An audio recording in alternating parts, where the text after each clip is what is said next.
Is Joao Felix overrated?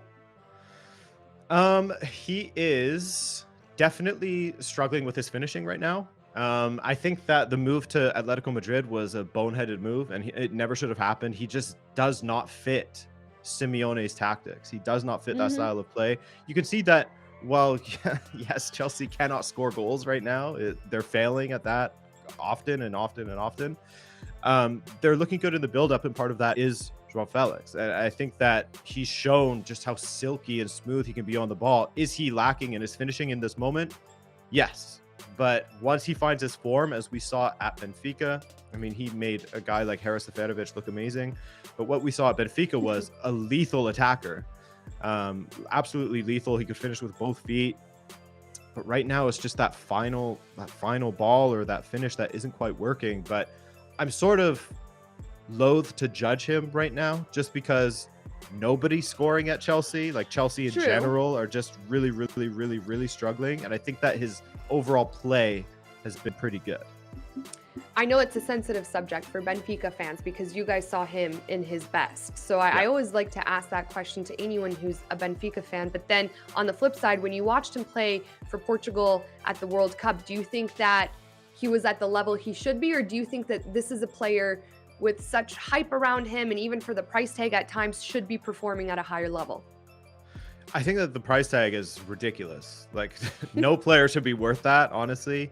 And a lot of it sort of has to do with the super agent Jorge Mendes and how he drives up those prices somehow for Benfica all the time, which is nice, but he takes a huge chunk also. So I think that the price tag is just ridiculous, and it does Felix absolutely no favors at all. Yeah, he was definitely overvalued. Absolutely. The way he played at the World Cup wasn't superb. Portugal in general were not superb either, but he definitely could have done better. I think that if you were to put a number, I think he's more of like an 80 to 90 million player.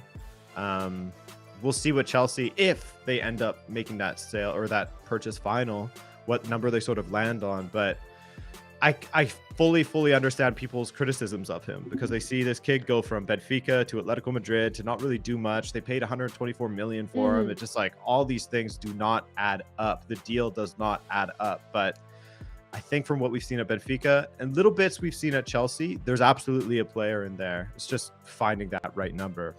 I don't know. No, it's good because you know what? I'm not a hater. I actually every time I watch Portugal play or now Chelsea, I didn't watch Benfica back in the day when he was there. I'm always like I want to see him succeed because I want to see what the hardcore Benfica fans are talking about. But there are just times where I'm like he should have taken care of that ball a little bit better or that pass should have been better. And maybe that's just because I'm looking at him now with this microscope. And again, I'm always paying attention to him, but I'm just like, I really want to see this breakout moment from him where I'm like, okay, I get it. And I just haven't seen that. So I always like to ask these questions, but I'm not hating on him. I really want to see him succeed. I have yet to really see him, I think maybe even reach his highest potential outside of Benfica from what you saw there. Yeah, you're absolutely right. He definitely hasn't been able to hit. I think what it was at Benfica was the consistency, because he's still doing all of the same things. It's just he's not scoring as much as he used to. And part of that is playing at teams that, don't score a ton of goals, in Atletico Madrid and now Chelsea. You sort of wonder, like, what would Joao Felix look like if he was playing under Guardiola in that system or something like that, if he was playing in some sort of other system. We'll have to wait and see what happens with Chelsea because there's a lot of good talent there, but they're just like not on the same page yet. But yeah, he just needs to get that consistency back in his finishing, or maybe he just overperformed that season and he tricked us all. I don't know, but Could you imagine? If he finds that consistency, then we'll talk.